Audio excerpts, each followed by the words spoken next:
Well, looks reasonable. So, the more you got a limited, you can only get so many haulers in the area, and to encourage them to come in, a penny a gallon makes a big difference at the end of the year. So they'll truck to Plymouth instead and then drive by. Talking with a few of the haulers, they're interested in coming here. We got the new facility. They like the setup, but that penny makes a big difference. Yep. So some of them haven't, committed in writing or anything, but they said, if we could do some kind of different thing with a rate, that they'd be bringing steadily back like what they used to. Can you hear us out there in TV land? Yes. Yes. Okay. So with this tiered system, the more you bring, the better rate you get. And that would allow us to take a different approach than just a flat rate, and then having everybody else bounce back and forth. Gives a lot more flexibility. It's certainly different than it was a couple of years ago. A couple of years ago, I remember there was people were scrambling around trying to find a place to haul to. Yes. So a few other places have opened up to getting into it. Now that we've got the facility built, we'd like to be able to, I'm not looking to, make a ton more money, but we kind of like to level out in that $450,000 to $500,000 range where we have been. So, So Marcy, just one question. So if we increase our volume, how does that impact our system? Do we overload it or? no, we've been averaging about 6 million gallons a year. I figure, we can be between the 6 and probably get close to 8. So we could expand upon that a little more. We're doing that lagoon study right at the moment, so that'll what we do long term, we'll have some more base data for that of what we can handle and what we decide to do with the facility. We projected gallon receiving to be about 6.7 million gallons a year, hoping to keep it about that range so that the system, no matter what, wouldn't be overloaded. So if we go up 300,000 gallons, that's not detrimental to us. it's not detrimental. Okay, so if this increases, well, more than what we project, we're okay. If we get over 7 million gallons. But I wanted to be, you have to be a little bit conservative.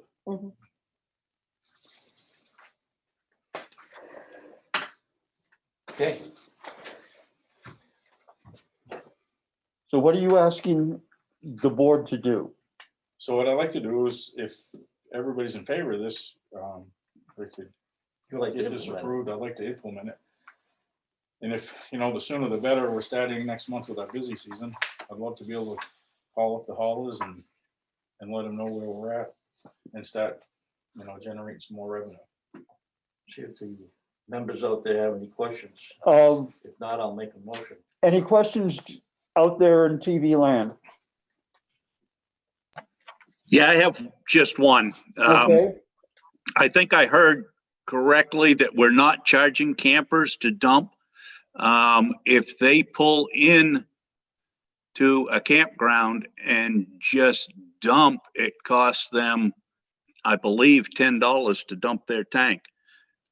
Is that the way we should go? I mean, shouldn't we charge them Yeah, something? probably maybe a dozen campers a year. And if we go. Okay, so it's not a big volume. No, it's not. And then we'd have to have somebody right there at the plant all the time to handle the paperwork if you're gonna start that.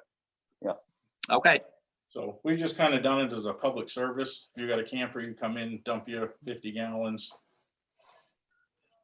And probably some of those campers are at Ashland Campground. Yeah. Probably half of those are people from town Okay. Okay. dumping the campers. So you want a motion to do this? That'd be great.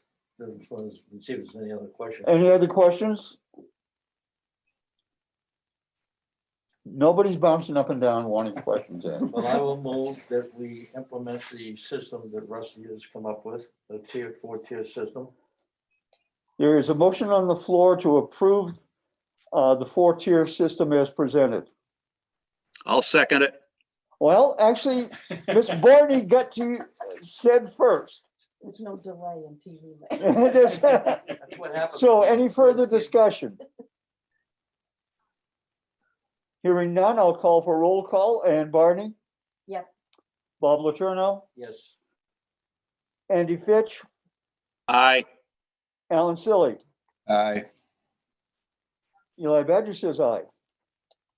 Moving on, I am going to ask the Parks and Rec Director to, So it just seems like I'm good to move forward with this on April 1st. okay, let's get rid of this. It's always good to be moving things forward. Things have been lagging much too long. Okay. I hope I've got Ann semi-centered. Yep.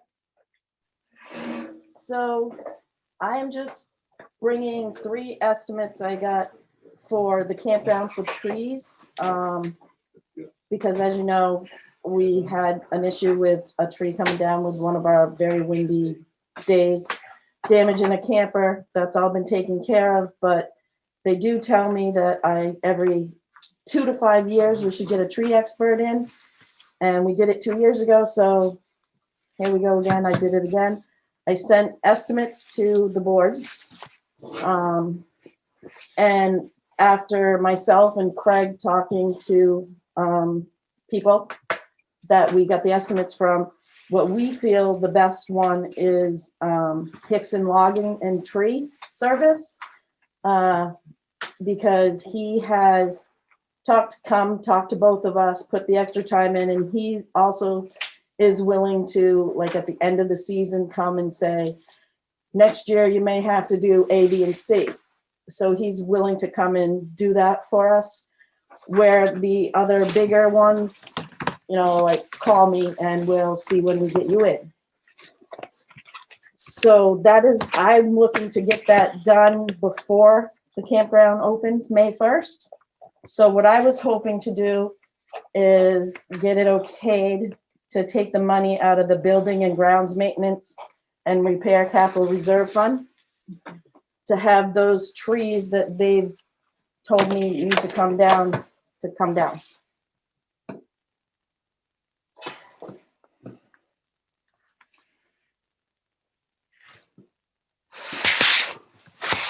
How much was this again?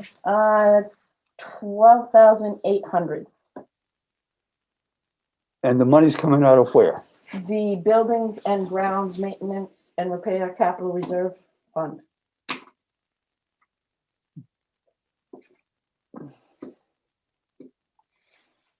Do we know how much money's left? I asked today and Linda had told me there's 42,900.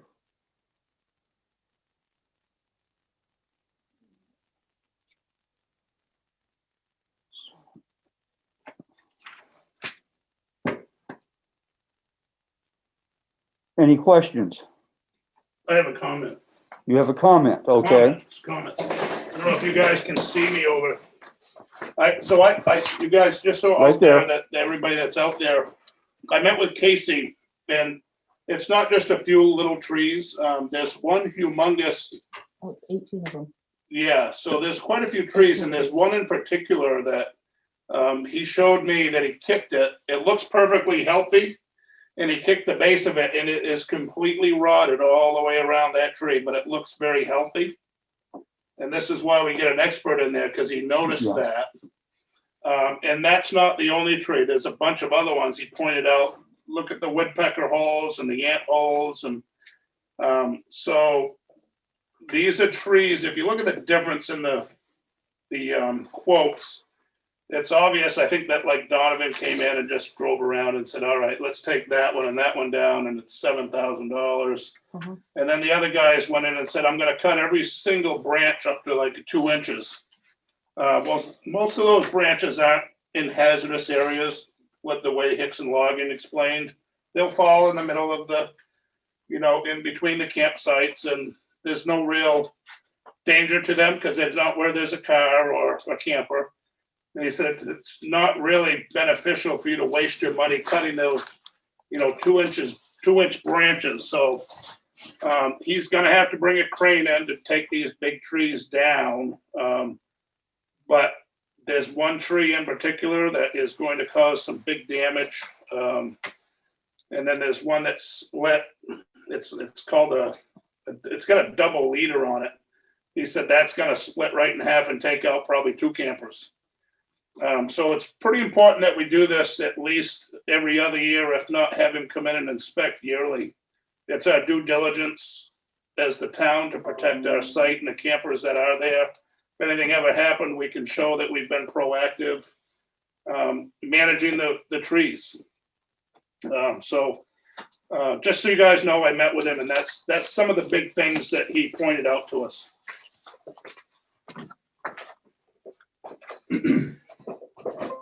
Any questions? Yep, Craig, did you get any estimates from him?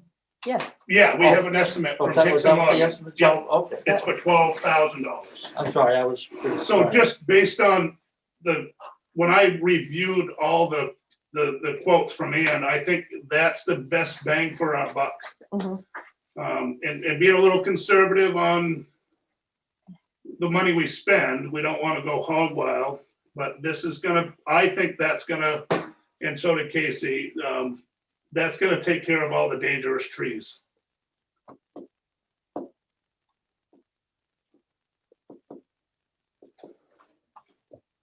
Okay.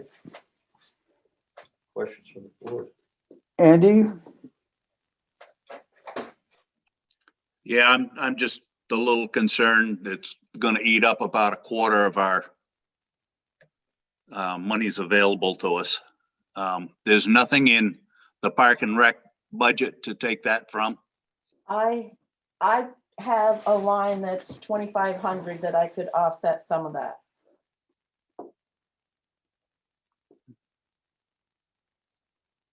That's what's budgeted for campground repairs and, Yeah, but you're gonna have issues when you open up. Probably might have a frozen pipe or something. So you're not gonna be able to give up much of that. Well, I have a comment. Yes, Bob. So Andy, I think that we have an existing liability issue with these bad trees. We do rent out spots down near the campus. And if we don't take care of the trees and something happens, we're gonna be totally liable. The short solution and the cheaper solution is to take care of it now. we bring in over $60,000 for revenue from the campsites. Okay, that's what I was going to ask. There are people will say, yes, why is it going to cost the town when the campground makes money? Because that goes into the general fund. Because it goes into a general fund and is not, I don't have it. I don't have the funds available to me to use for Okay. anything. Yeah, and that's what I was trying to ascertain. So if you're up for a motion, I'll make a motion that we do this ASAP before the season opens. do I hear a second? Second, Any further discussion? Hearing none? Andy Fitch? Oh, yes, Fran. I just wanted to ask, the amount that's left in the CRF, the 42,900, does that include what gets put in at the end of this year? No, No, That typically goes in October. that goes in, according to Craig, it goes in at the end in October. December. Usually December 15th. Yeah, See, late. And so that will bring that total back up. yeah. Okay, roll call vote. Andy Fitch, Aye. Alan Silly, Aye. Bob Laterno, aye. Eli Badger says aye, I have to abstain. and there's one abstention. Moving on. Craig? You're here for Mr. Farnham and the electric rates? Sure, yeah, I don't know if he is on, Well, Mr. Farnham is sitting here. yeah. Everybody, So Eli, can you put up that spreadsheet he sent? okay, I don't know if that'd be a good start, I think, for everybody to. let's see if I can get that shared.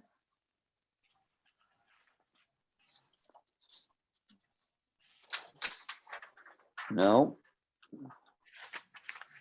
Gonna take me a minute to find it. I hadn't planned on doing it this way.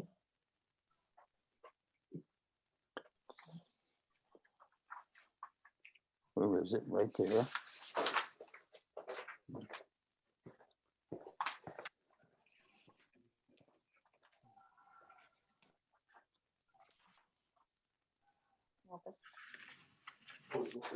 Yeah, I printed out a little one and a big one because I'm blind. Just came in late, I was down the dump and didn't see it. Right there. See if that will come up. But it doesn't have the, oh yeah, there it is. Okay.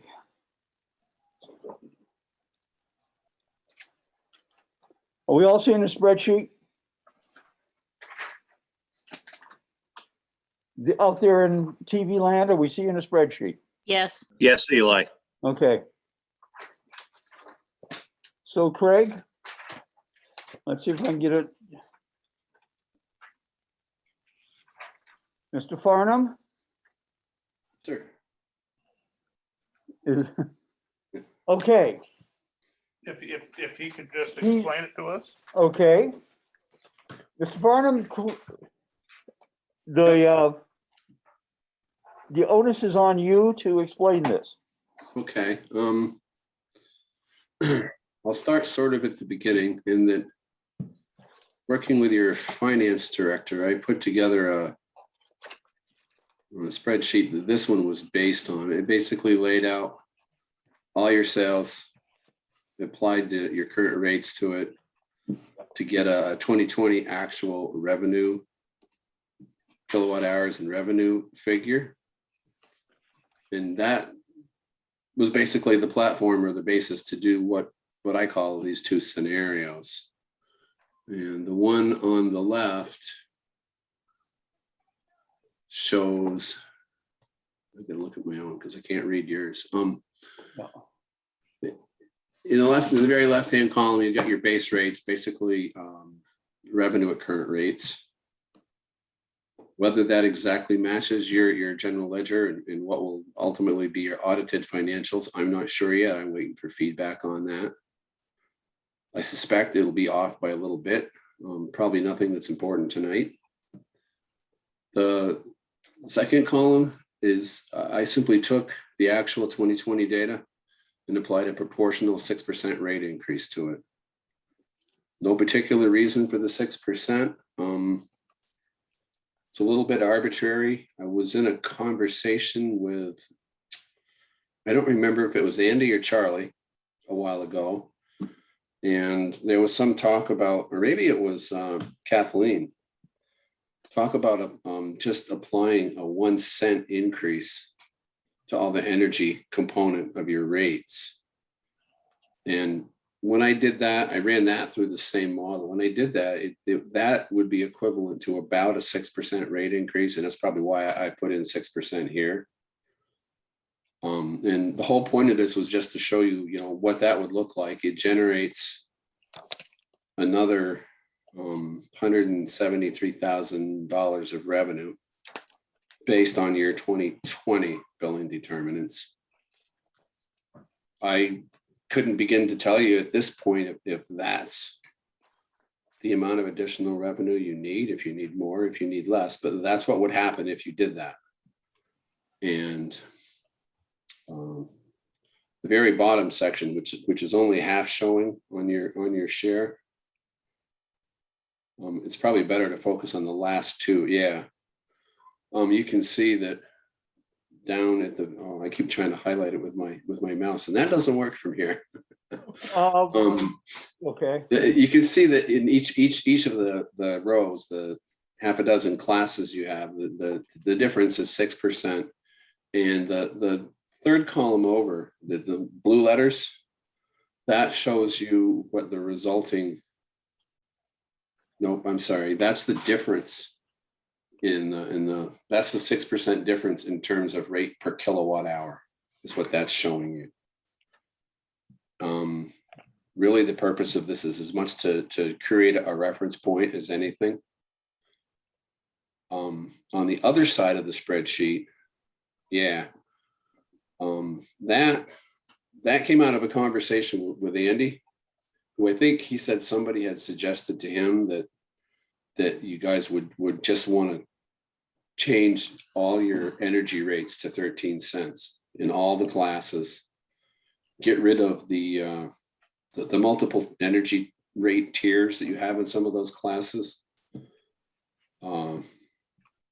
So I ran that through my model to see what that looked like.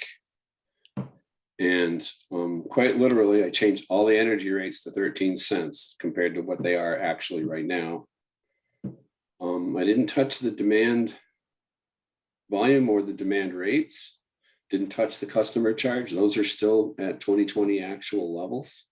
So we just messed with the energy rates and just set them all arbitrarily at 13 cents. And the result of that is about a 12.8% increase to your industrial primary service class.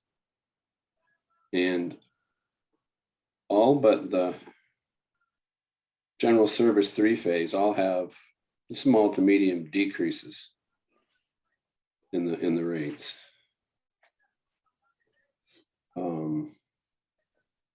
If you scroll up just a little bit,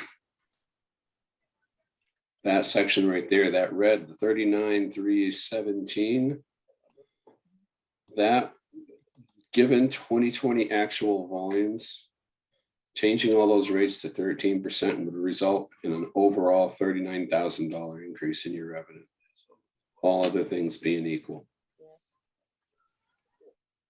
So, and the reason I did these two scenarios, because it's suggested to me there's a series of questions that you probably want to think about. Just looking at this, well, there's a bunch of questions I don't know the answer to. Like, I don't know who decides, who approves a rate increase when you're ready to do that. Is it just the select board? Are you subject to the New Hampshire Public Utilities Commission? Or is there some other authority? Sorry? this is an enterprise fund. You're gonna have to translate that for me. Uh, Who decides? Is it the select board's decision whether to raise rates or not? How much? Which It would- classes? And under the old system, it would have been the commissioners. Yeah. If we translate that into the new system, it would be the town manager.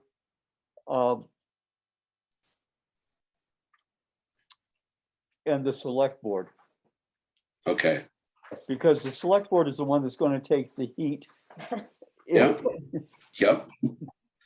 Okay, so that's all local to you guys. You guys decide basically. Okay. That makes it simpler.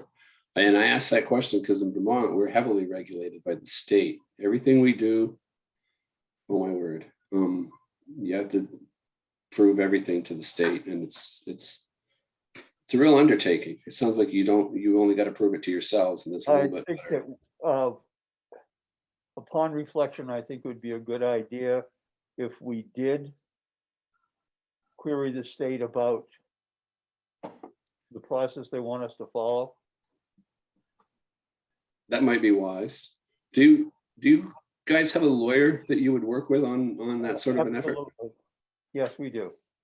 So is he like knowledgeable about? Electric rates, et cetera. Yeah, I yeah. doubt it.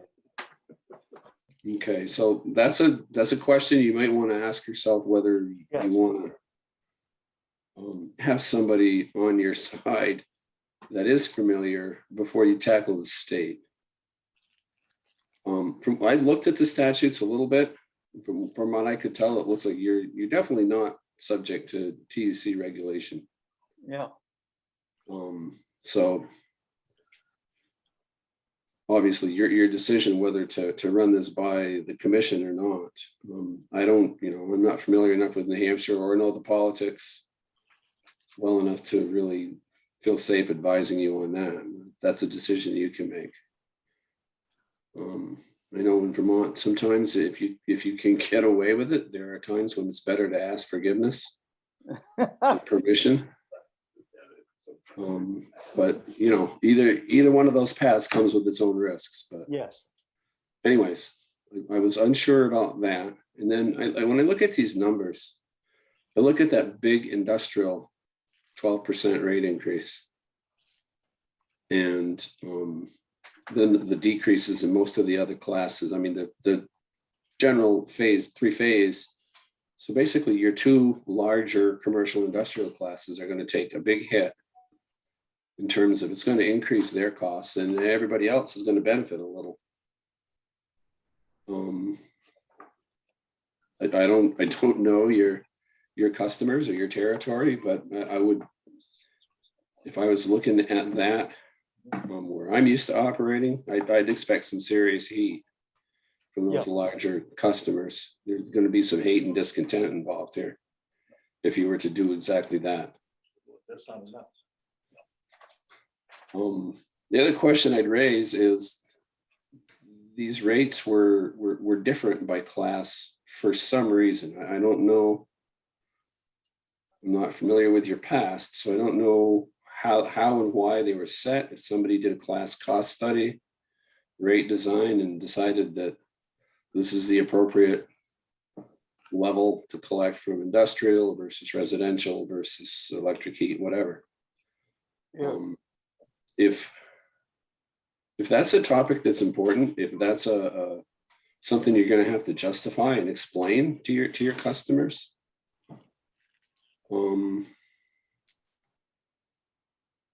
this is going to be a tough one to explain if you do it this way. The way I normally see this done is, at least if you're starting from scratch, the first thing you do is you calculate a cost of service, which to a large extent is just you look at your income statement and you determine how much revenue you got to collect in a year. From there, you have to ask yourself, you would normally ask yourself, okay, how much of that do I need to collect from each of my different rate classes? And what's the basis for saying, well, the industrial rate should be this, the residential rate should be that? I mean, that gets to be a complicated process. You allocate costs to the various classes based on peak, energy usage, payroll, all kinds of different allocators for different cost components. But basically you determine a cost of service for each rate class. And then from there, you turn that into a rate. Typically it's done based on last year's actual usage and demand, billing determinants, in other words. And from there is where you get at your per kilowatt hour rates. I mean, that's kind of in a nutshell the process most people go through in some fashion. If that was done already in the distant past, and it probably was, otherwise these rates wouldn't be different by class. As far as, taking heat or having to explain, it might be a whole lot simpler to use a proportional rate increase. Because that way, I mean, I don't know if these rates have been viewed by your various customers as fair, at least in the recent past. But if they have, the advantage to you of using a proportional rate increase, where basically everybody gets a little increase that's equal. Everybody goes up X%. You change the demand rate, you change the energy rate, you change the customer charge rate. In Vermont, when you do it that way, you're under less scrutiny, less explaining to do, less justification. Not that that makes it, right or wrong, but it's also for us a rate case that goes through faster. You don't have that issue, so I guess what I'm suggesting is it's something to think about. To me, I look at this and say, well, if you just make your rates 13 cents, I don't know where that number came from. Could use 14 or 15 or 10. But you're not going to get a very big overall increase if that's your purpose for doing something to your rates right now. If you're looking for an overall increase in revenue, this doesn't do an awful lot for you. If an extra 39,000 is all you think you want or need, then okay. But you still have the equity issue across classes that you're going to have to explain. I guess I'd leave you with. Sorry, somebody. Yeah, Steve, I think the 13 cents was just like a hypothetical if we made things easier, Yeah. But we definitely need to in the different rate classes, speaking to Rob Kuehl, is the industrial one that for instance is because we don't own any of the infrastructure for that industrial. All we do is supply them with power. They own their own transformers and there's nothing we own. They own all their own equipment. So that's why they get a cheaper rate. Yeah. Back a long time ago, we have a lot of condos in Ashland and they all had electric heat. And that was before the advent of pellet stoves and monitor heaters. And that was the only source of heat they had was electric. So their bills really skyrocketed during the winter months. So it was an effort to give them a little break. But today, every one of those condos probably has a pellet stove or a monitor heater. And so that's, why give them a break now when they're putting in cheaper heating sources than most people have if they're using a pellet stove. And then I guess the other thing is we had that shortfall, if you remember, where we bought too much power back in 2017. So do you know anything about that gap that we have? From 2017? Yeah, so I don't know if you're aware, but we signed a contract, the old superintendent, until 2023. Lee Nichols. And we bought so many, a certain mega power to get a lower rate, but we were they thought that the pot plant was going to go in where they grow marijuana, and it didn't come to fruition. So now we're not using the amount of power we're on the hook for. So we're paying money every month for that. And you're paying a contract rate and selling it back to the pool at the marginal energy LMP. Yep. Cost. So you're losing a little on every kilowatt hour and making it up on volume. Yeah. So do you know what that cost is? Because nobody seems to know that in the town, what we're losing every month. I know it gets sold on the open market, but so it's kind of hard to do an analysis to see what we need to close that gap a little bit with a rate increase. You might be aware we're trying to buy new meters. So we need to generate some revenue to do that. So these are all the things coming down. Our substations need some work. So we're trying to generate revenue. We just picked a penny because it's easy to calculate. Right. Once you know what the penny is, we can adjust it to a penny and a half, 1.2, 1.3, whatever we not want. So that's why we picked a penny. Right. So this I can't think of the right word, the discrepancy in the percent change in the class rates, what it doesn't give you any heartburn. As in, I mean, because whether you pick 10 cents or 15 cents or whatever for a rate, for an energy rate, that differential, that relative change in the class revenues or rates, I believe is going to throw that same pattern. Yeah. It's going to hit your large demand tariffed customers, your three-phase and your industrial harder than everybody else. If you make it 14 or 15 cents instead of 13, some of those negatives on the smaller classes, residential, etc., may turn positive. They may be 0 or 1%. I don't know. I haven't done that calculation. But your change in the industrial is going to be even bigger. So you've got that. Go up tremendously. Yeah, I can't think of the right word to characterize it, but you've got that differential that you need to decide if that's the way you want it to happen. Yeah. But it sounds like what you really need to do is back up and calculate and identify what your overall cost of service really is. What are your power costs? You operate a distribution system, right? Yes, we do. Yeah. So you get costs associated with that. Depreciation, interest, taxes, you got O&M, annual maintenance. You're obviously going to have A&G and sales and all the other categories of costs. It's almost like we ought to go back to your 2020 financials, maybe use that as a base test year and identify what your overall cost of service is, which tells you how much revenue do I need to collect. Until you know that number, we can play games with the rates and look at different ways to change or apply the rates, but we're shooting blind. Once you know that, so basically I'm saying back to basics. First, identify how much revenue you need.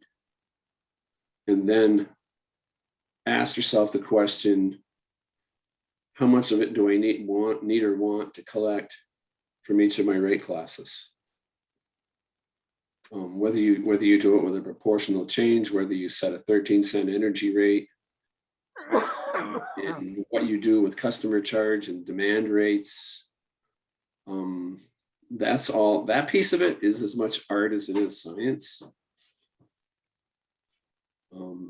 If you want to go through and scientifically try to determine what each one of those customer classes actually costs you, what proportion of your overall cost they should be responsible for, that's another whole exercise. You can do that. But first you got to know what your target revenue is. Then you can figure out, how do I want to get there? And then you can look at that and go, well, I don't like the way that industrial rate looks. That's too big of an increase. Maybe we should do this a little differently, or not. If you're happy with that, I'm saying I think those are the steps you need to work through, think through. Can probably help you with that, but just a little history. We don't have a superintendent right now for the electric department, and we don't have a full-time town manager either. So these are the struggles we have right now, and we know we need to generate revenue to get some people in here. So the penny is kind of like a short-time fix until we can get the experts in here to do those calculations, because I haven't seen any of those yet. So I can't tell you. I'm filling in for the electric superintendent. I'm the public works director. So I can't, all the numbers you give us, and I think I can speak for everybody on the board. We look at your numbers and kind of look for the bottom line, because there's a lot of information to absorb in there. And if you're not into your field, we look at it and it's kind of it's hard to look at for us. We don't understand a lot of it. So that's where we are. We don't really know where we want. We know where we want to be, but we don't know exactly where we want to be. I don't know if the board can speak to that or, but that's why we pick these numbers. It seems kind of arbitrary to you because you're in it every day, but we really don't have a clue. We do a little bit, we're learning, but we don't really know where we want to be at this point. Right. You or somebody mentioned a minute ago about, it sounded like adding more positions. Yeah, I mean, we need a superintendent. We've lost all of our, except for one guy, all of our workforce to Eversource in the last 6 months. Yeah. So we're hurting for manpower, and we know we have to raise the rates, pay the guys more money to get there and to keep the staff we have on board because, Eversource is a big player in New Hampshire and willing to pay the money to those guys, and they take them from us all the time. We are the small munis that VIPSA typically represents in Vermont. We have that same problem. Yep. I know a number of them, they'll pay big company union scale just so they don't lose their experienced linemen. Yep. And even then it can be a struggle. So determining about, let me back up. Do you guys know or have a level of what you think your revenue needs to be? Maybe phrase that differently. Your 2020 revenue and your 2020 financials, do they show a loss? Or are you? I don't know. The only one that could really speak to that is Catherine, if she's still on. I don't. There she is. So, I mean, we don't have a town manager, and he was the one, telling us at the time we were good or bad. I think we're good. Right now, one of the reasons that we are good is because we haven't replaced anybody. Yeah. And have that cash available. Hopefully that's gonna change soon. And hopefully that will change.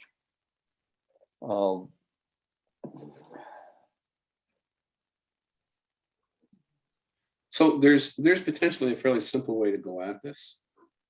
If there's a financial statement for 2020, or if that's not not complete yet, I don't know if one from 2019 would serve, but we could take that.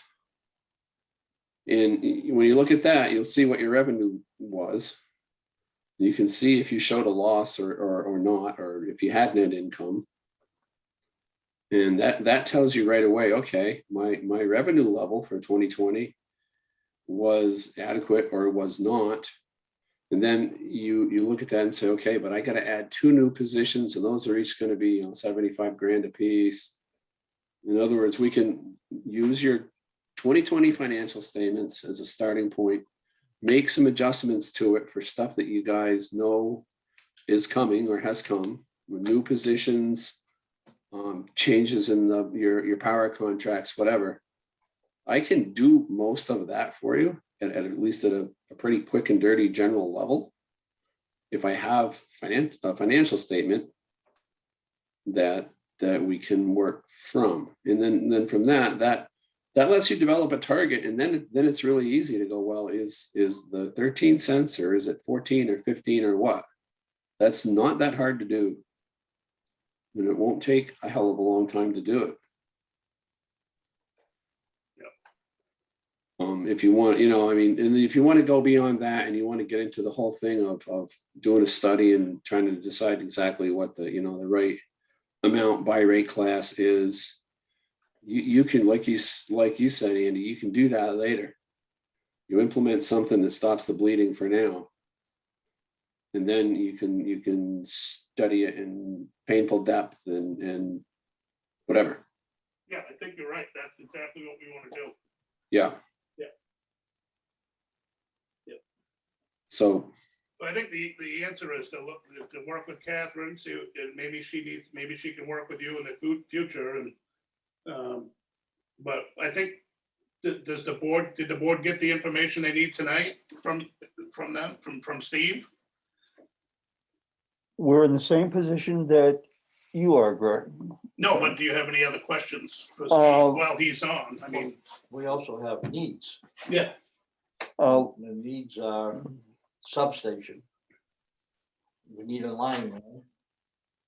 we need a So- couple of linemen. A couple of linemen, yeah. we need yeah, some- we're desperately low. on And, staff. uh, And I have a we have there are a lot of things that I believe that we need.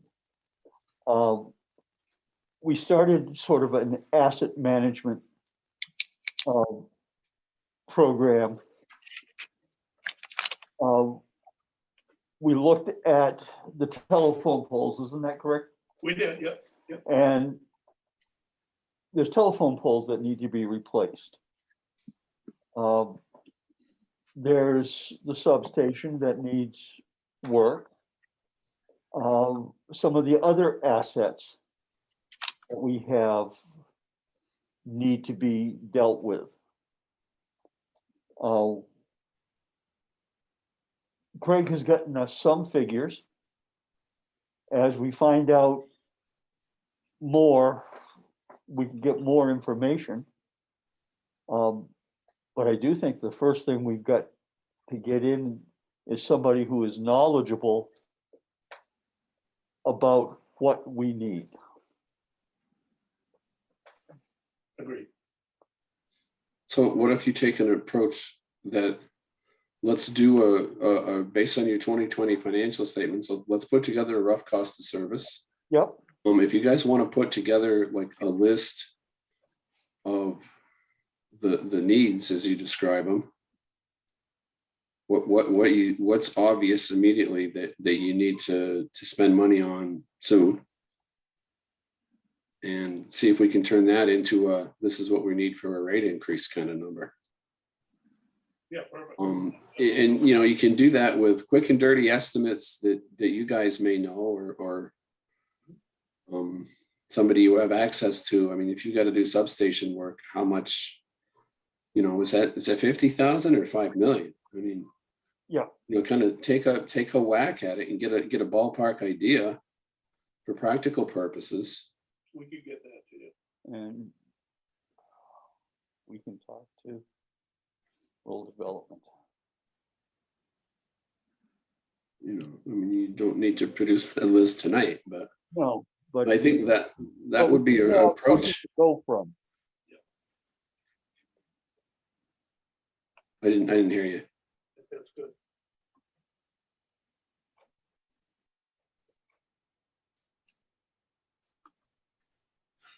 So Steve, while we've got a minute where everybody's quiet, I want to thank you for the spreadsheet. Yeah. It sure helped me a lot. I understand this a lot better now. I also understand we've got a long ways to go to resolve our issues. Alan, you had your pensive look. No, I'm just going to make a comment to kind of take a little different approach, the same one I've been looking at. And this goes to Mr. Farnham. Our current budget is, in round numbers, $3 million. That is the operating budget. That budget comes from customers, ratepayers. That's the only revenue that comes from. We need to increase that 3 million by 300,000. That's my opinion. So if you look at it that way, that's 10%. Mm-hmm. That makes sense. Thank you. Is that 300,000? That's an increase that's going to continue. It's not a one time. In other words, it's a recurring. You're going to need to keep your revenue at that level going forward as well. With that increase and the eventual savings with new meters, and at the end of the 23 current contract we're under, of course, we're looking at 3 years down the road.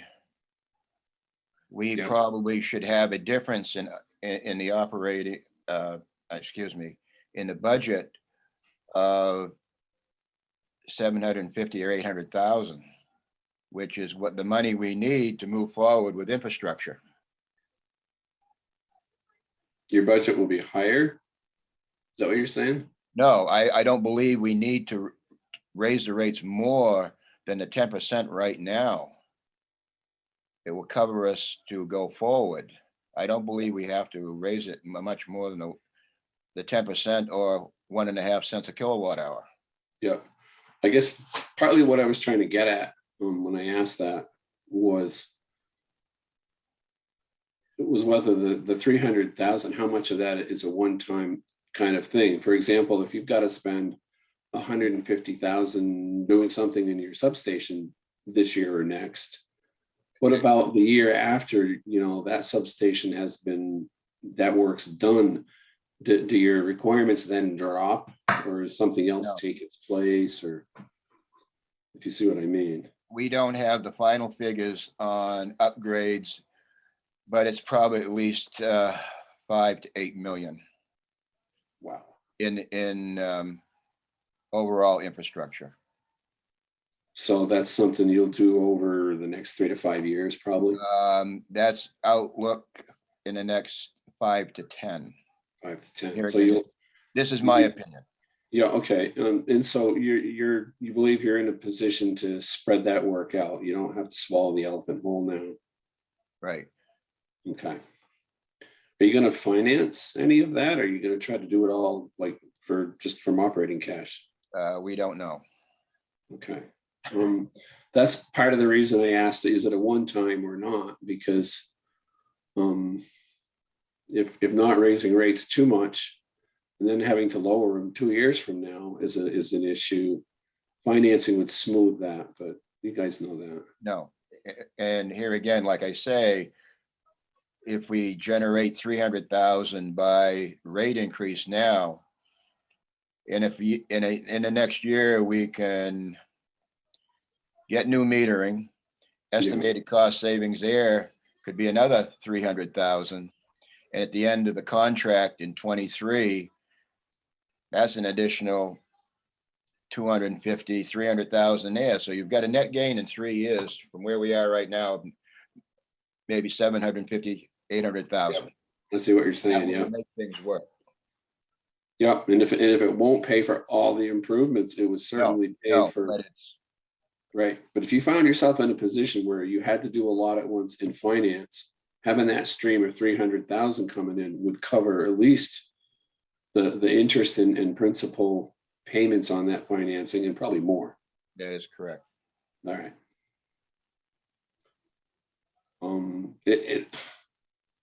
Yeah. So it would not be, if what you want me to do is to use that $300,000 figure as a bogey and figure out what is the rate got to be. It's not hard for me to do. I can do that tomorrow.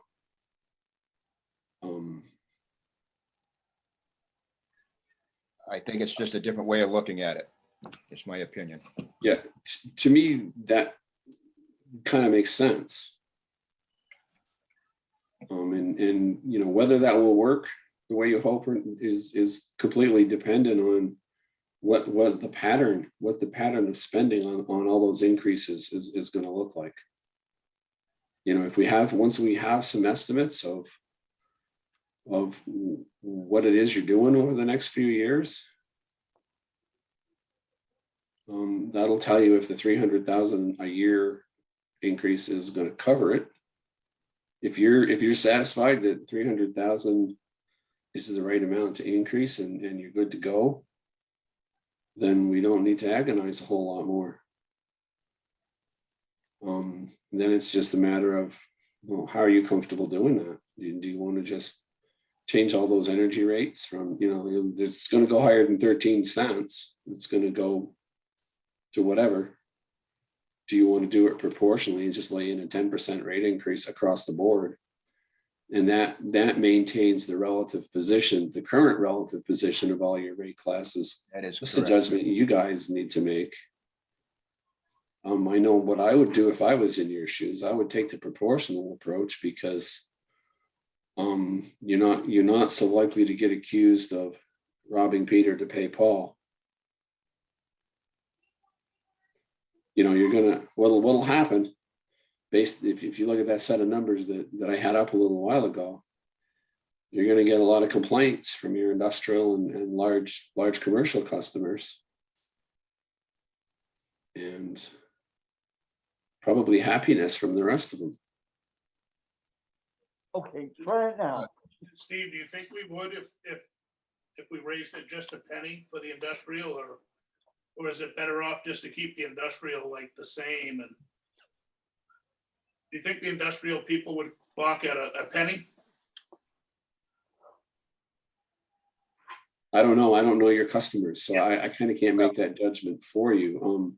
I will point out that your industrial customers are going to be your more sophisticated. Yeah. And probably the ones that can respond in a way that you don't like to a large rate increase. They'll be out there on their roof putting up solar panels or doing whatever. Would be my guess. I know that's what would happen in Vermont. We only have 2 industrial customers. Also, that industrial primary service class is just two customers. Yep. My experience with systems that have 1 or 2 elephants in the group like that. I used to work for Green Mountain Power up in Burlington, Vermont, years ago.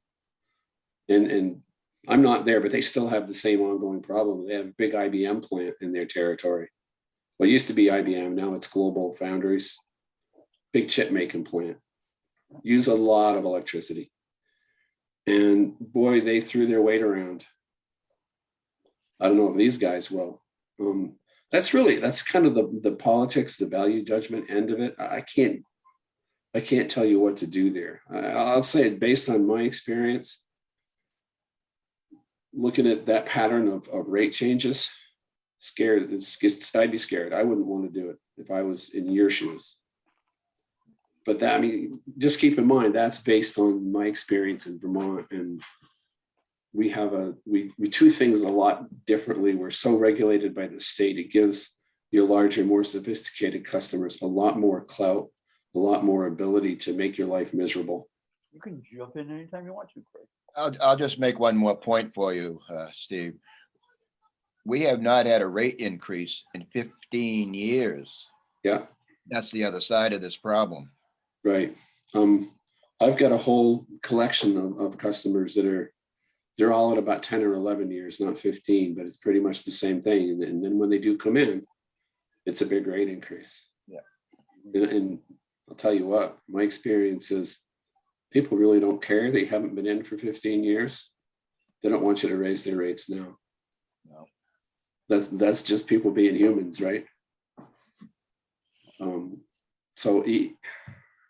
I'm not saying it's right or wrong, however you do it. Yeah. It's just a matter of we can do whatever.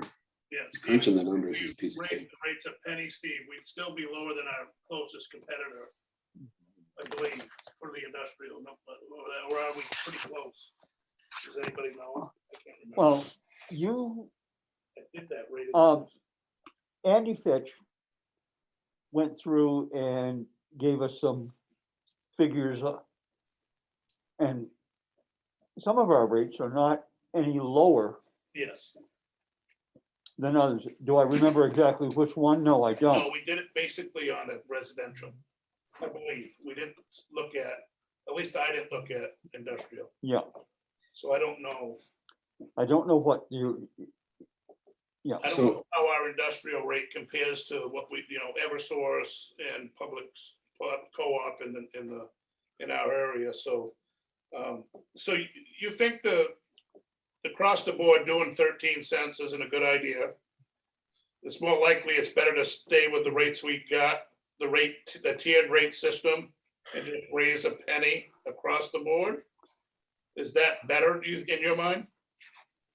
I don't know that it's better, and the problem is I don't know your customers. Yep. The raising 1 or 2 classes a lot and having the other 2 or 3 classes go down, which is what the result is whether you use 13 cents or 15, you're going to have that pattern. You're going to have big losers and big winners. Yeah. To me, that's just a recipe for problems, for discontent. But let me ask you this. I didn't think to ask this before. Do you guys have retail choice In other words, can one of your big customers decide to buy all their energy from Joe down the street instead of you? I think New Hampshire in general does, but does that cascade through to the municipals?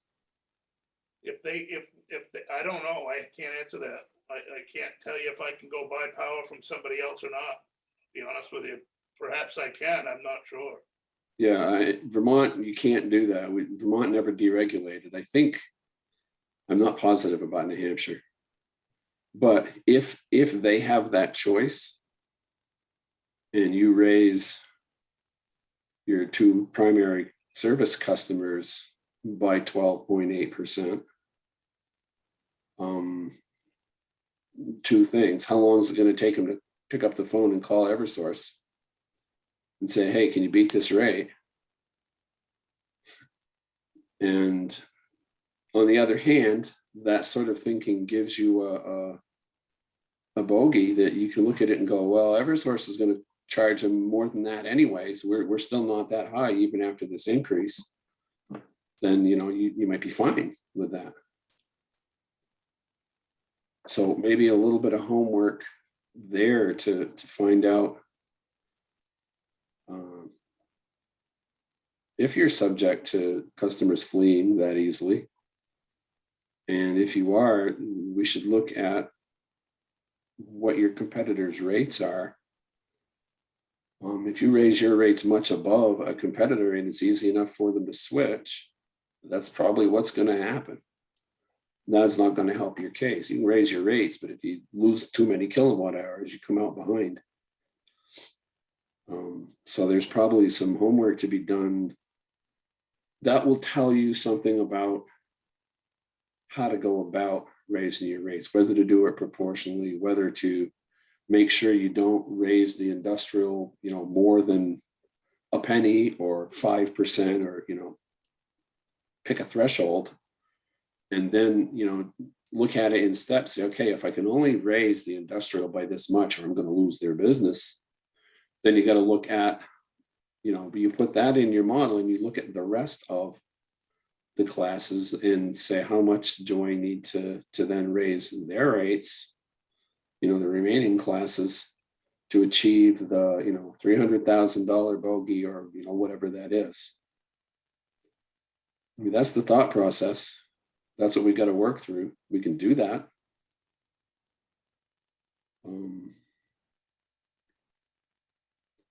Some of that information is stuff I don't know. I'm sure we can find it out, whether through you guys or we can do our own research.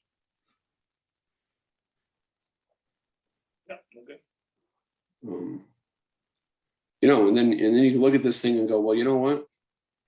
I don't want to spend 4 months figuring this out. I'm happy with the $300,000 number. Let's do it in the least contentious way possible. Get it in place, get it going, and then look at everything closer. But if you do that, recognize that you may increase rates and then want to decrease them later, or maybe you'll need to decrease them more or increase them more later once you have, you know, more thorough information. And that might be a viable approach, unless you have an aversion to having to change rates twice in, you know, a year and a half, 2 years. If you do, then you're going to be better off to slow it down a little bit and, you know, do the homework so that you get it right on the first try. I wouldn't take the do something quick and dirty and fix it later approach in Vermont, but our situation is so vastly different.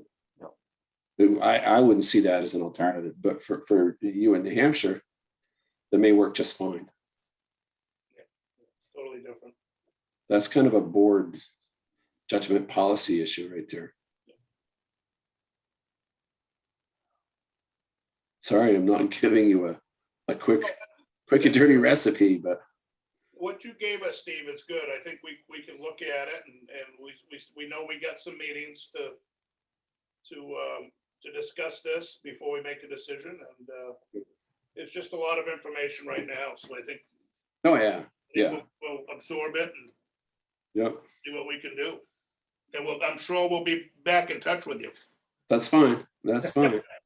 So if you want me to look at like the total cost of service, like we were talking about, and get financial statements from Catherine, does she need to hear from you guys that she should release those to me, or is that even an issue?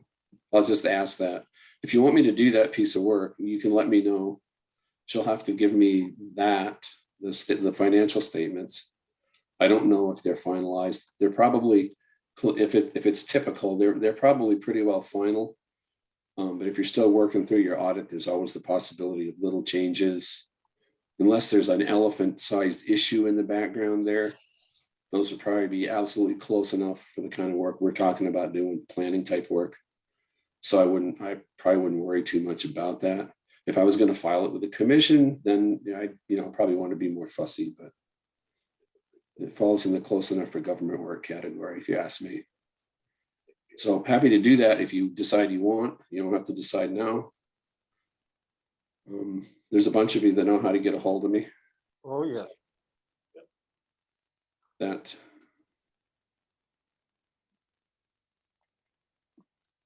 Thank you, Steve, for your. Eli, help. Yes, I just want to point out that we have scheduled a public hearing for our next Monday meeting. And I'm not sure if we're going to be in any We're kind of ready. position to present anything, if we should cancel it or just I think open we it up should. for public input. But we need a decision of some sort about that particular issue tonight. I do not believe that we are ready to set rates in the electric for AED. yeah. So should I cancel the public hearing? I would, yes. Would you like a motion? Yes, please. I move that we cancel the public hearing on the AED rates for. I'll second. It's been moved and seconded. Any further discussion? Hearing none, roll call vote. Ann Barney, Aye. Bob Letourneau, Aye. Andy Fitch, Aye. Alan Silly, Aye. Eli Badger says aye. I think we should move to adjourn. There's no other business. If, I do have another item that I need to discuss. okay, I put out a couple messages today looking for a date to schedule the town manager interviews. And Barney said she is willing to take some time off if we want to do it during the day, but we need to set that day now so she can plan. I think it would be better if we had 4 hours in the middle of the day rather than going into the late night to do this, but that's a board decision. the only day that I am unavailable is April 7th.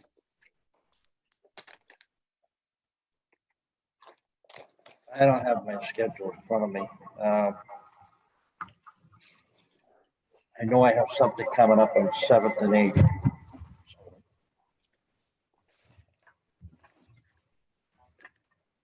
What about May 6th? I mean, April 6th, I wish it were May, April 6th, which is the day after our next meeting.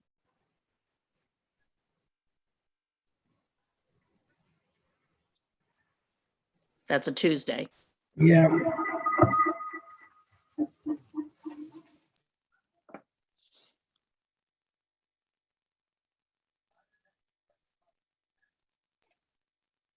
Yeah, I think I can do that. Alan, I will do my best. I will just let you know. I was gonna let you know this a little later. I am now working full-time for the next 6 months. could you spare 4 hours in the afternoon? I will do my best. I believe I can. Eli,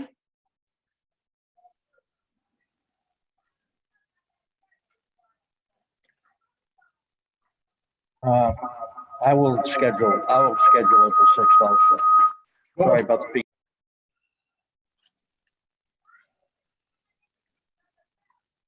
Ann, does that work for you?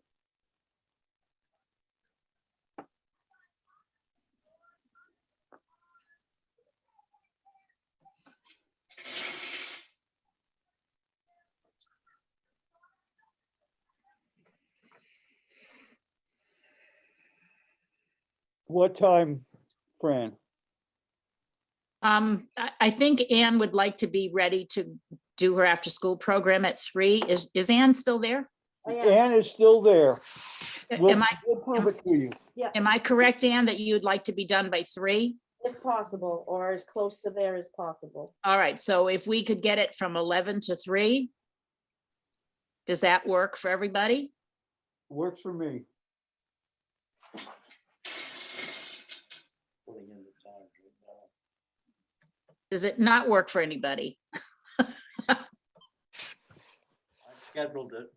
Okay, I'll make it for April 6th and from 11 to 3. It'll be a Zoom. Yeah, And you'll get more details. As soon as we schedule it, you'll be getting resumes and additional information about questions and so forth. okay. Thank you. Now, is there any other business before the board?